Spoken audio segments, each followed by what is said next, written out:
It's frustrating, especially for women who are on a weight loss journey, to see the number on the scale go up and down to fluctuate, especially within a short period of time, a 24 to 48-hour period of time, and especially when they've been doing mostly all of the right things. But here's the thing, weight fluctuations are actually normal. It's the body just doing what it is supposed to do. And if you don't understand this and understand what is normal and when to worry, you're going to be even more frustrated on your weight loss journey. So today I'm going to tell you 5 reasons why the number on the scale can fluctuate that have absolutely nothing to do with fat gain. Hey there, my name is Agbe-Davies and I am a certified fitness trainer. I have worked with hundreds of women to help them lose weight and learn how to keep it up for good. So first of all, let's establish some basic knowledge.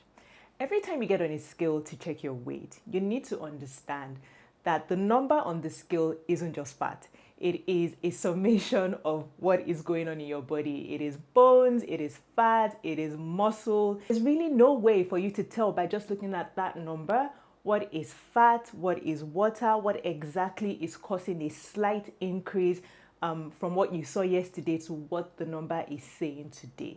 So first of all, even just understanding that should give you some kind of relief to know that it's not always fat that is responsible for the increase in the number on the scale. Now, the second thing I want you to understand is that your weight is not supposed to be a static number. Now, usually when I have conversations with women, either in my program or one-on-one, and I ask them what their weight is, they tell me one number. Oh, my weight is 72 kilograms or 70 kilograms. And whenever they deviate slightly from that number, even by 1 kilogram or half a kilogram, they freak out. They feel like they have added weight. Your weight is actually not a static number, it is a range. And if you pay some attention to your body, you will understand what your range is. And it will usually be a plus or minus 2 to 3 kilograms. Sometimes it can even be up to 5 kilograms. So I'll use myself for an example. I weigh somewhere around 72 kilograms at the moment, but my weight will usually fluctuate between 71 point something and 73 point something. Within that range, depending on activities, and we'll go into some of these reasons, right? Depending on a number of things, if my weight fluctuates within that range, I'm fine. My clothes aren't necessarily going to feel tighter. It doesn't necessarily mean it's fat. Now, when people don't understand that their weight is supposed to be within a range, they freak out, they are sad when there are slight fluctuations, and they don't understand that this is just the body's response to very normal activities. So take some time to understand what your range is, and it really will help your mindset. It really will help you feel better with understanding those slight fluctuations that happen when you step on the scale. So let's get into 5 reasons why the number on the scale might fluctuate that have nothing to do with fat gain at all. The first one is water retention, and this can be caused by a number of things, one of which is if you have a high sodium meal. So let's say you eat out, maybe at a restaurant, you dine out with friends, you order pizza. If there is more salt or sodium in the food, as opposed to when you cook your own meals at home, the body is going to hold on to more water than usual because that's just the way the body reacts to sodium. And so when you step on the scale the next day, you might notice a slight increase in the number on the scale. Again, this is just water, it is not fat. You didn't add fat overnight, and so it's nothing to worry about. Another reason could be if you eat carbohydrates. There's absolutely nothing wrong with carbs. Carbs have been demonized for too long. But you need to understand that when carbs are broken down in the body and carbs get stored as glycogen, 1 gram of glycogen binds to 3 grams of water. And so your body is going to retain water when you eat carbs, and especially when you eat more carbs than you normally would, you're going to notice that increase in number. And this is why when people go on a low carb diet or keto, they lose weight very quickly, because as their body starts to release their stored glycogen, with every gram released, it will also release 3 grams of water. And so you see that weight drop very quickly. It is not all fat, it is water weight. So pay attention to when you eat foods that are higher in sodium than usual, or when you're eating higher carbs, and understand that the fluctuation is because of that. Reason number 2 is strength training. When you are lifting heavy, especially if you are new to strength training. And one of the things that happens is your muscles get damaged in the process, right? They get sore. And as a way to heal, your body is going to hold on to water around the muscles to help them heal. And so when you step on the scale, after you've done a heavy strength training session, you will notice that the number on the scale is going to be slightly higher than maybe the day before or 2 days before. This isn't fat gain, this is as a result of lifting heavy weights. It is a totally normal thing. Your body is doing what it is supposed to do. Do not freak out. Number 3 is the food you eat and the water you drink. Whether they're healthy or not, those things actually weigh. And so if you are tracking calories, for instance, you get a food scale and you weigh your food. So when you eat your food, it actually increases your overall weight because this is added mass on top of that, right? And so if you're just eating food and you step on a scale, you will notice the increase.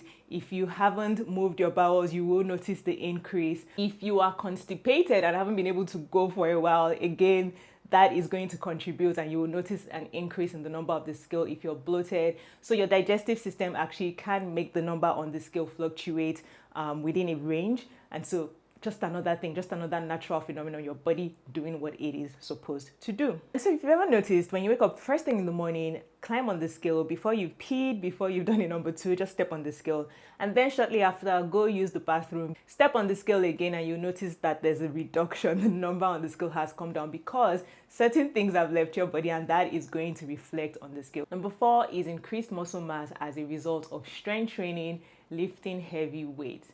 And this will usually be more noticeable if you are new to strength training. So in my program, for instance, we have a strength training program. And when the women come into the program and are trying to lose weight, they start to strength train so they can also build some muscle. For those who are new to strength training, what will usually happen is as they burn fat as a result of cleaning up their diet, being mindful of their nutrition, they're also going to increase muscle mass because they are lifting heavy weights. And so when they're checking their scale on a day-to-day basis, they're not going to notice a significant drop in the number on the scale. But what they will notice is that their body is starting to change, their clothes are starting to be a bit more loose. And the reason they're not seeing that significant reduction in the number on the scale is because they're strengthening muscle, they're building muscle.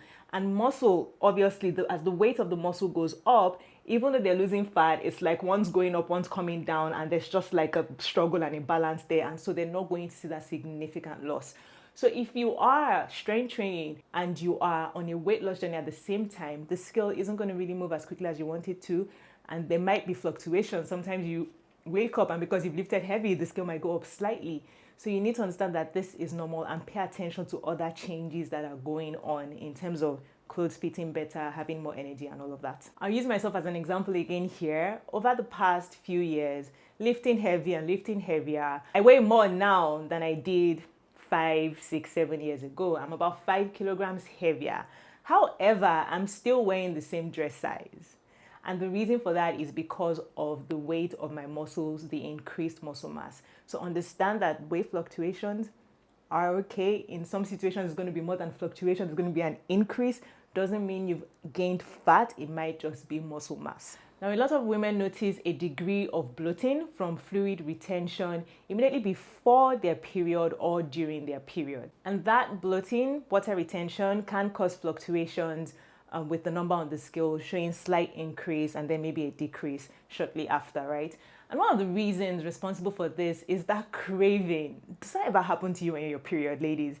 This craving you get right when you're about to start your period or just in the middle of your period where you want to eat more food and you want sweet things. And so usually when we give into the craving, which is necessarily a bad thing, but when we give into that craving, we're either changing the type of foods we eat, so maybe opting for sweeter options, or we're ordering out, or we're eating a little more, and so there might be more salt or something, or maybe just more carbs. And so that is going to lead to us holding on to water, maybe feeling a bit bloated, and it will obviously show up on the scale as a slight increase. You notice that after the period, the cravings kind of go away, and as we go back to eating healthier, normally the number is going to drop again. So if you're trying to lose weight and it is close to that time of the month and your cravings hit, you need to be careful of your food choices so that the fluctuations aren't too high, and you also just feel better with the kind of food choices that you're making during that period. So we've discussed just 5 reasons out of many reasons why the number on the scale might fluctuate from day to day or week to week. And now that you know that this is normal, hopefully you can stop freaking out about every tiny increase in number on the scale. I think here's the most important thing. If the scale is causing you to be sad, if it is causing you to be depressed, if it is messing with your self-esteem, if you are so obsessed about the number on the scale that you're not enjoying your fitness journey or your weight loss journey, honestly, get rid of the scale for a while. In fact, for many years, I didn't have a scale in my house because I was obsessed. And so for a few years, I actually got rid of the scale. And when I understood how to properly analyze the number on the scale, how to link it to my activities in terms of my exercise, did I lift heavier at the gym? Did I eat something I normally would not?